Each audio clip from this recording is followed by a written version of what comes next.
been speaking to Ben about how he got interested in the idea of radio. So I started off just doing a very short series, and then I got involved with some couple of local stations, Coast FM and Source FM, and just thought, I'd love to kind of try and share some of that material with the BBC. I mean, that's so fantastic. That's a kind of dream come true to have material airing on BBC. So you've just finished your PhD, haven't you, at Falmouth? Yes, that's right. What was your PhD in? Yeah, so it's in actually looking at the effect of temperature on photosymbiosis, and I'm probably going to bore you if I use that word, photosymbiosis. How do we understand it in a simplified way? So essentially, and this is the way I really like to describe it, actually, because it kind of sounds, when you first hear about this, very unusual. It's actually extremely common and very important in natural environments. It involves something that's doing photosynthesis, so algae, and something that isn't, very simply. A really good example of this is actually in coral reefs. So you've probably heard about coral reefs and how important they are for ecology. But actually, the animals that are responsible for building those reefs, the coral animals, they actually live with algae inside them. I call them algae, actually. They're related to algae. They're called, the long name is zooxanthellae, which is kind of cool. Okay. One of my lecturers would probably be a bit angry if they heard me call them algae, because they're not technically algae, but pretty much they are algae. And these relationships are very common. So there's loads of them, not just corals, loads of them in freshwater environments as well. So actually the ones we're looking at are primarily freshwater. But they're very important, and essentially temperature, of course, this is kind of one of the projects focusing on temperature because of global warming, obviously, and temperature actually can destroy these relationships or change them fundamentally. So that's what the project was looking at. It does sound quite complicated.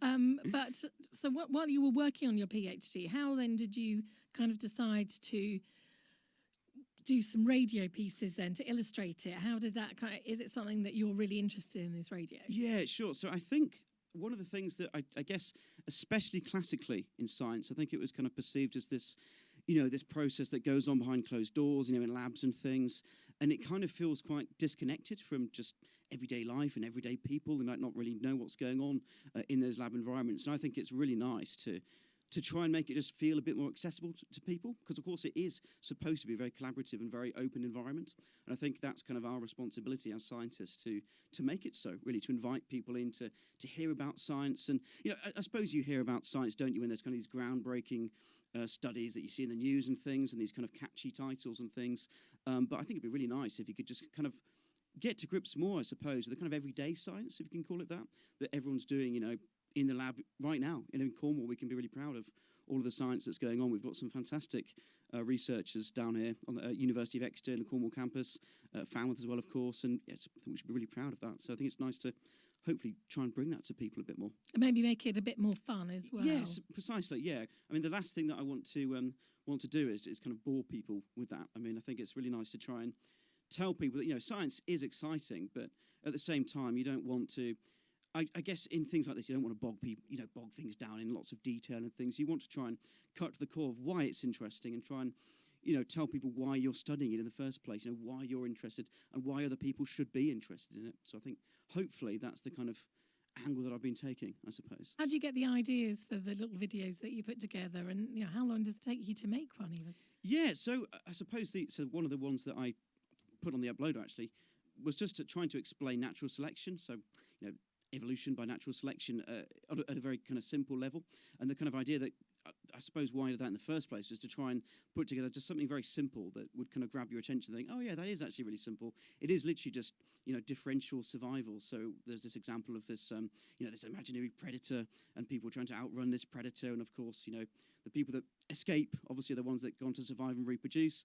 And I think, that idea is very simple at its core, but it does spread throughout all of, really advanced biology. So if you look at, anywhere in evolutionary biology, all of the core concepts are all the same. Of course, there are lots of details that you have to learn about and things, but I think the idea is always the same. So I think that was one of the reasons that I wanted to kind of pick something really, really fundamental and try and just make it really simple.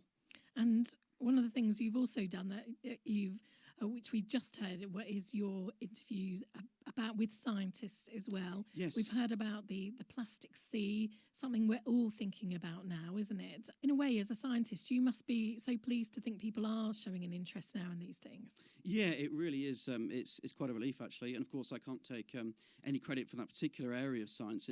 Indeed, really any area of science at the moment, just a PhD student, but, finished, I suppose. So I can claim to be sort of a scientist, I suppose. But yeah, I mean, the work that, for example, Heather Coldaway, who we've just listened to, is absolutely fantastic. And I think the reason she deserves kind of that extra praise and the team that she's been working with. And actually, you can check loads more out. Actually, all the people who are involved with that. It's called Exeter Marine, and that's actually got kind of quite a presence on social media now.